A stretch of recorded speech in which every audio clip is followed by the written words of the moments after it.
15 minutes past 8. The Radio Wammo Breakfast. TV on the radio with Hamish, Coleman-Ross from stuff.co.nz. Yeah, look who's popped up out of nowhere. It's Hamish Coleman-Ross. G'day there, Hamish. Oh, hey man, how you doing? Good. Following. I actually have come out of nowhere. I was in bloody Wedderburn on Wednesday. Where?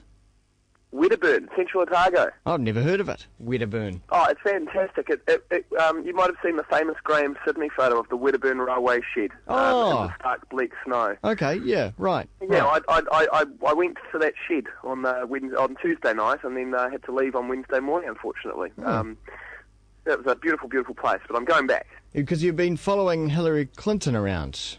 I have, yeah. Stalking. I've been following Hills. Stalking. Professional stalker for the last couple of days. So, saw her plane land yesterday and went off to Parliament with her. And, you know, it was a day of gaps, really, because she referred to a pōwhiri as a pōweri. Wow. And John Key addressed her as President Clinton at the end of their little press conference. He did not. He did. He goes, well, you know, President Clinton, I mean, and then it was so funny because he looked gutted, like he realised what he'd done. It was just like, oh, gutted. And she's like, Hillary just kind of like looked at him and she laughed it off. And she's like, what the hell is this backwater? Get me out of here. Well, it's funny though, because, you know, like, I think, you know, since kind of Flight of the Conchords, New Zealanders, as far as the national identity go, we're able to look at ourselves and say, well, you know, we are kind of a little bit of an unsophisticated, a little bit of an awkward people.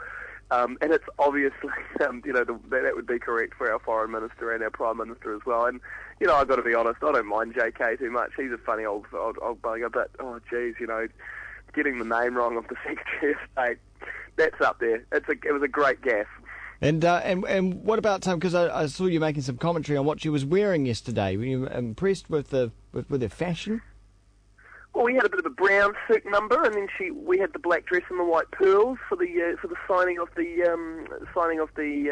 Wellington Declaration, as it is called. And yeah, I mean, Hills look great, to be honest. I mean, I think she does, but she's looking old. She's looking a little old. Well, she probably is getting on a bit. Yes, well, I know, but she lives in America. I mean, can't they do something about it? Hamish, I like my American people, you know, to look kind of fake and a little bit, you know, plastic, touched up around the edges. Yeah. Which, I'm surprised because I remember when President Clinton came, he bought it was his mother-in-law, wasn't it? I don't think it was his mother. It was Hillary's mother, and she was wearing one of those typical American jumpsuits. You know, there's just the classic full piece. It was like a paisley pink or something. Fantastic, isn't it? Yeah. Typical, very typical. I've loved seeing the security guys around. The security guys are very entertaining. They are very serious and they move very fast. And you look at them and you think, you know, to get that job, you probably would have had to kill somebody. No doubt. With your bare hands. Right, it was rather exciting, really. No, so it's been yesterday was great, and she's laying a wreath today at 10 o'clock at the War Memorial. So, I'm looking forward to doing that. And, of course, we'll have full, extensive coverage on stuff.co.nz. Exactly right. A couple of TV matters to cover off, though. There's been some controversy with The Crowd Goes Wild moving around on Prime TV. Yeah, well, Prime have had The Crowd Goes Wild at 7 o'clock slot for ever, since its inception. And if you don't know The Crowd Goes Wild, it's a slightly irreverent sports show. And so basically it's all about sports. It's made for sports fans, by sports fans, doesn't take itself too seriously, comes from the same people that put together Sports Cafe. And it's been going, I don't know how long it's been going for, but definitely a damn good while. And they've moved it to 10:30, 10:40 or 10:50, you know, whatever time the other programming on Prime finishes. And this would sort of symbolise that it's a bit of a death knell for the show, you know, to go from a 7 o'clock spot to sort of, you know, that sort of late night TV. Your ratings, although they're probably all that good at 7 o'clock, aren't going to get any better. Yeah, for sure. And I think what's sad about it is that although, you know, it is dwarfed by its much bigger rivalries, and so much as you've got Shortland Street, you've got Family Guy reruns, and then, you know, you've got your two current affairs shows on 1 and 3 respectively. The fact that it was still there, though, I think it was nice that it gave people that option. If you were a sports fan, then, you know, you're probably not into Shortland Street. You might not get the humor of Family Guy, and you definitely don't really want to watch Close Up unless it's Jonah Lomu crying about having married someone without telling his mum first. So I think that it had a niche, and I always thought it was a kind of a gutsy move for Prime to continue to put it on there, but I'm guessing it's probably got something to do with economic reality, and therefore we've seen it go to the late night spot. I'm kind of guessing that it'll be the pause before the cull. But I'm sort of hoping that maybe it can find its way home there, but I think it might be the beginning of the end for Crowd Goes Wild, and that's sad. That is sad. Are we staying with sports with this next story, the Sky TV blackout? Yeah, so we are now less than a year out from the final of the Rugby World Cup. Like it or lump it, you are not going to be able to escape this thing. Which is fine, but we had a 30-second blackout during one of the ITM semi-finals on Waikato versus Auckland on Sky Sport. So, 30 seconds of black with a bunch of rabid sports fans from Waikato and Auckland. These aren't great geographical places to have angry fans, considering that Sky TV's offices are in Mount Wellington. What went wrong? It just went black, and there was a power outage, was what they put it down to, and that's what caused it. And immediately, I mean, I don't think anyone was too concerned about the loss of the semi-final. Maybe die-hard Waikato Auckland fans, but I think people were sort of saying, "Well, hang on, we had that happen to us just now with a ITM Cup.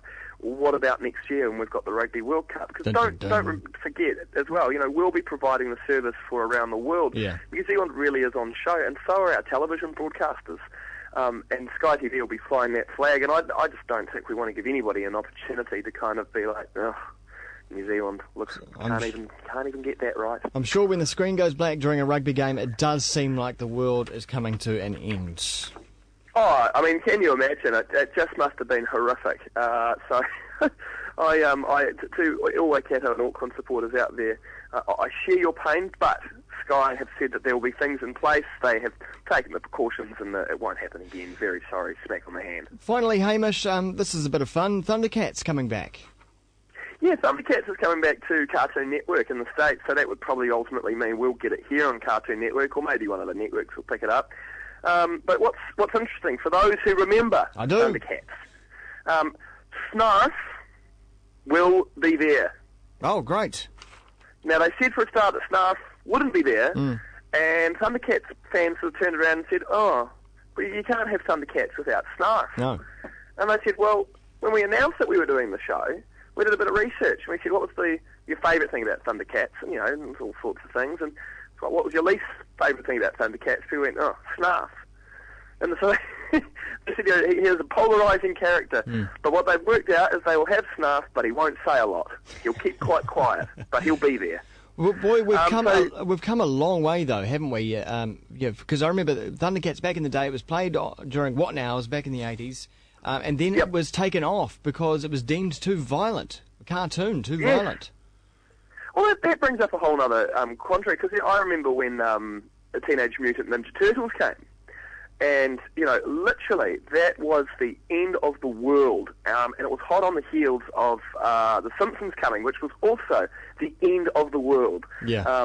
When it came to animated television, an evil family, and the father strangles the son. Oh, you can't watch this. And, Teenage Mutant Ninja Turtles was much the same. And I think it's interesting when you can look back at, what was offensive 20 years ago on television. Yeah. And definitely things like Thundercats, The Simpsons and Teenage Mutant Ninja Turtles are all in that category. Yeah. Yet now, we're going to put it on a network that primarily caters to children's entertainment. Yeah.